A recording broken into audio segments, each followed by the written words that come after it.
ബൈബിളിലോട്ട് വരാം. ഇന്ന് യാക്കോബിൻ്റെ ലേഖനത്തിൽ നിന്നാണ് നിങ്ങളോട് പറയാനായിട്ട് എൻ്റെ ഉള്ളിൽ പരിശുദ്ധാത്മാവ് നിയോഗം തന്നിരിക്കുന്നത്.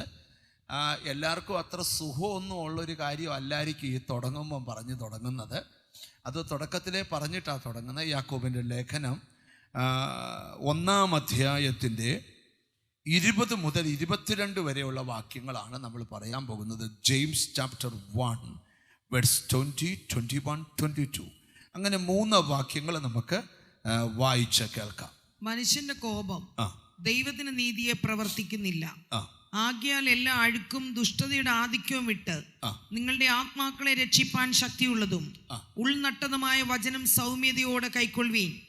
എങ്കിലും വചനം കേൾക്ക മാത്രം ചെയ്തുകൊണ്ട് തങ്ങളെ തന്നെ ചതിക്കാതെ അതിനെ ചെയ്യുന്നവരായും ഇരിപ്പീൻ. 4 കാര്യങ്ങൾ ഈ വാക്യത്തിനകത്തുണ്ട്. ഞാൻ മനസ്സിലാകുന്ന ലളിതമായ ഭാഷയിൽ പറഞ്ഞു തരാം. മനുഷ്യൻ്റെ കോപം ദൈവത്തിൻ്റെ നീതിയെ സപ്പോർട്ട് ചെയ്യുന്നില്ല. അങ്ങനെയാണ് യഥാർത്ഥ ഭാഷാന്തരത്തിൽ വരുമ്പം മനുഷ്യൻ്റെ കോപം ദൈവത്തിൻ്റെ നീതിയെ ഒരിക്കലും സപ്പോർട്ട് ചെയ്യുന്നില്ല. നമ്മൾ എന്ത് ചെയ്യണമെന്ന് അടുത്ത് എഴുതിക്കുന്നറിയാം. നാം ദൈവത്തിന് സ്തോത്രം സൗമ്യതയോടെ കർത്താവിൻ്റെ വചനം കൈക്കൊള്ളണം. അടുത്തത് സ്തോത്രം നാം വചനം കേൾക്കുക മാത്രമല്ല അത് ചെയ്യുന്നവരോടായി തീരണമെന്ന് അന്ന് ഈ വചനത്തിനകത്ത് എഴുതി വച്ചിരിക്കുന്നത്. ഈ വാക്യത്തെ ഇന്ന് ദൈവം നമ്മളോട് സംസാരിക്കുന്ന ഒരു ഭാഗമായിട്ടാണ് കർത്താവ് ഇതിനകത്ത് ഇടപെടാൻ പോകുന്നത്. ഇതിനകത്ത് ഞാൻ ചില ദൈവബോധ്യങ്ങൾ ഈ വചനത്തോട് ബന്ധപ്പെട്ട് പറഞ്ഞ് നിങ്ങൾക്ക് വേണ്ടി പ്രാർത്ഥിക്കാൻ പോകുകയാണ്. അതിനകത്ത് ദൈവം എനിക്ക് തന്നൊരു ബോധ്യം, ആരോടൊക്കെയോ ഈ ദിവസങ്ങളിൽ ദൈവം തൻ്റെ നീതി കാണിക്കാൻ ആഗ്രഹിക്കുന്നുണ്ട്. നീതി കിട്ടാതെ കിടക്കുന്ന വിഷയത്തിൽ, അകാരണമായി നിന്നെ ദണ്ഡിപ്പിക്കുന്ന വിഷയത്തിൽ ദൈവം നീതി കാണിക്കാൻ ഈ ദിവസങ്ങളിൽ തീരുമാനിച്ചിട്ടുണ്ട്. അത് വെളിപ്പെടണമെങ്കിൽ നമ്മളിൽ ഉണ്ടാകേണ്ട മാറ്റമാണ്. മനുഷ്യൻ്റെ കോപം ഈ നീതിയെ നിവർത്തിക്കാൻ സപ്പോർട്ട് ചെയ്യത്തില്ല. അപ്പം മനുഷ്യൻ്റെ കോപം മനുഷ്യനിൽ നിന്ന് മാറ്റണം. അടുത്തിരിക്കുന്ന ആളെ തൊട്ട് വെച്ച് പറ, കോപം മാറ്റണമെന്ന് പറ. വലിയ പ്രയാസമുള്ള കാര്യമാണ്. എന്തോ മാറ്റണം? കോപം മാറ്റണം. പാസ്റ്റർ ഇന്ന് രാവിലെയും കൂടെ ഉണ്ടായിരുന്നു. 5 മിനിറ്റ് മുമ്പേ അവരുണ്ടായിരുന്ന കാര്യം പറയാം.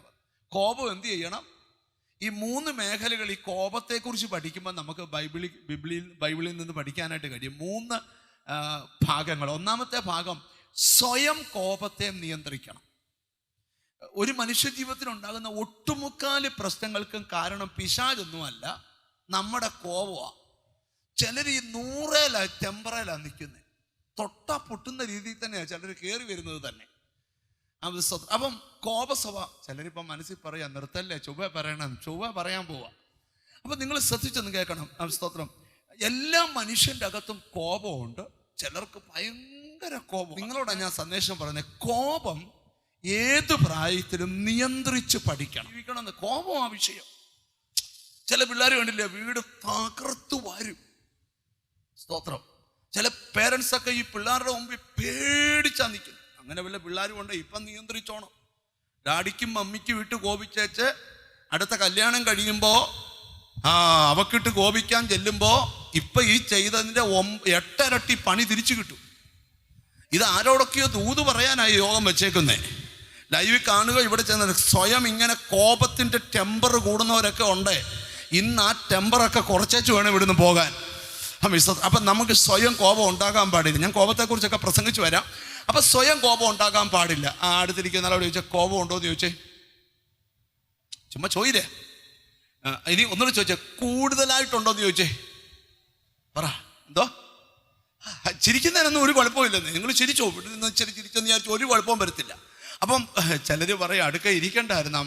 സ്തോത്രം. ഭർത്താവ് ഭാര്യയും കൂടി ഇങ്ങനെ നോക്കിയിട്ട് ചിരിക്കുക. കൈ കൊടുക്കാൻ പറ്റുമോ, കൊടുക്കാതിരിക്കാൻ പറ്റുമോ? കാര്യം ഇന്ന് രാവിലെ നാടകം നടന്നായിരുന്നു. അപ്പോൾ ഇതെങ്ങനെ ഭാഷയ്ക്ക് മനസ്സിലായി? അതാണല്ലോ വിവേചനം എന്ന് പറയുന്നത്. ഹല്ലേലൂയ. ഇന്നലെ വൈകിട്ട് 8:45 ആ കാര്യവും കണ്ടു. ഇതെല്ലാം പരിശുദ്ധാത്മാവ് കണ്ടോണ്ടാണ് ഇപ്പൊ സംസാരിക്കുന്നത്. അപ്പം നിങ്ങൾ ശ്രദ്ധിക്കുക കേൾക്കണം. അപ്പം നമ്മൾ സ്വയം കോപത്തെ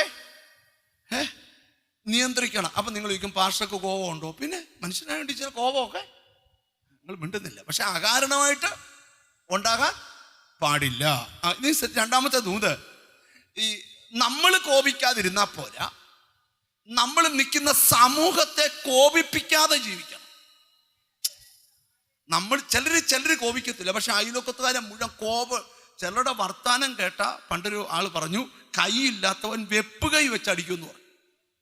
അത്രയും വർത്താനം പറയുന്ന ആൾക്കാരുണ്ട്. ദൈവത്തിന് സ്തോത്രം. എന്തും വരട്ടെ, ബോംബിന് തീ കൊടുത്തേച്ച് കൈ വെട്ടി നിൽക്കുക. പിടികിട്ടിയോ?